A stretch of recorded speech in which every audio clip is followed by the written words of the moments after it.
Hello and welcome to this week's edition of Echo45 Advisors Market and Economic Update.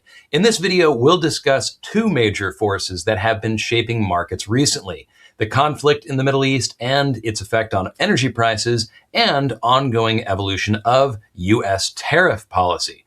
These seem like two very different topics, but they share something important in common. Both are macroeconomic events that affect the broader economy and consumer prices. The good news, however, is that markets have continued to push to new all-time highs despite these challenges.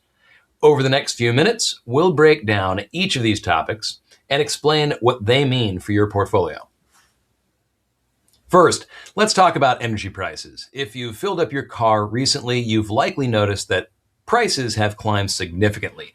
The national average for regular unleaded gasoline has risen to around $4.50 per gallon, well above the long-term average and about $1.50 higher than it was before the war in Iran began. In some parts of the country, prices are already above $6 per gallon. This has pushed headline inflation higher, which complicates the broader economic picture. For some, this may bring back memories of the 1970s oil embargo, when supply shocks led to skyrocketing inflation and gasoline rationing. However, the world has changed considerably since then. The U.S. is now the largest energy producer in the world, pumping more than 13 million barrels of oil per day. This has reduced how sensitive our economy is to global oil disruptions. Another important development is the recent decision by the United Arab Emirates to exit OPEC.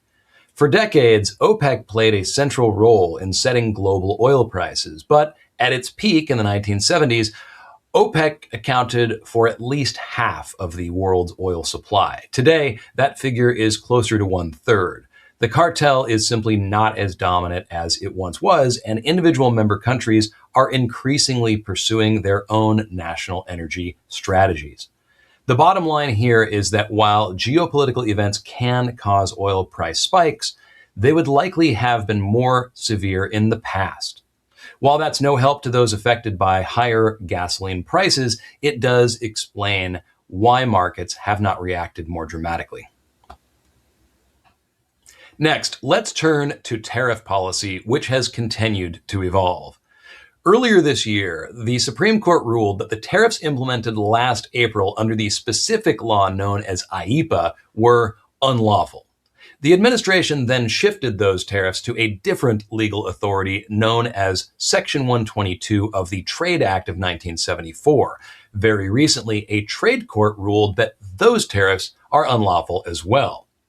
On the one hand, tariffs will not be going away. The administration has other avenues they can pursue, and they have already begun trade investigations into many countries. On the other hand, the refund process for previously collected tariffs is now underway. Some importers have already begun receiving payments, and estimates suggest total refunds could reach between $160 and $170 billion. It's worth noting that from a pure economic standpoint, this represents funds that were taken away and now are simply being given back, so there's not a real true gain for importers. Still, refunds are a positive development for businesses and consumers, particularly after the broader economy held up well in the wake of the initial tariffs. While the legal landscape is shifting, trade policy could continue to affect the economy.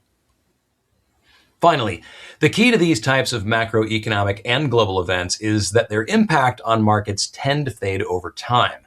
This is why, despite all of this uncertainty, the stock market has continued to reach new all-time highs. In fact, markets have achieved more than a dozen new record highs this year alone. As this chart illustrates, new all-time highs are actually a normal and healthy feature of a bull market. They don't happen in a straight line, and there's always a steady stream of headlines that can make investors nervous. But what ultimately drives markets over time is corporate earnings and economic growth, both of which have remained healthy. We hope you found these insights helpful. If you would like to discuss how these topics affect your portfolio in more detail, please don't hesitate to reach out. We look forward to speaking with you.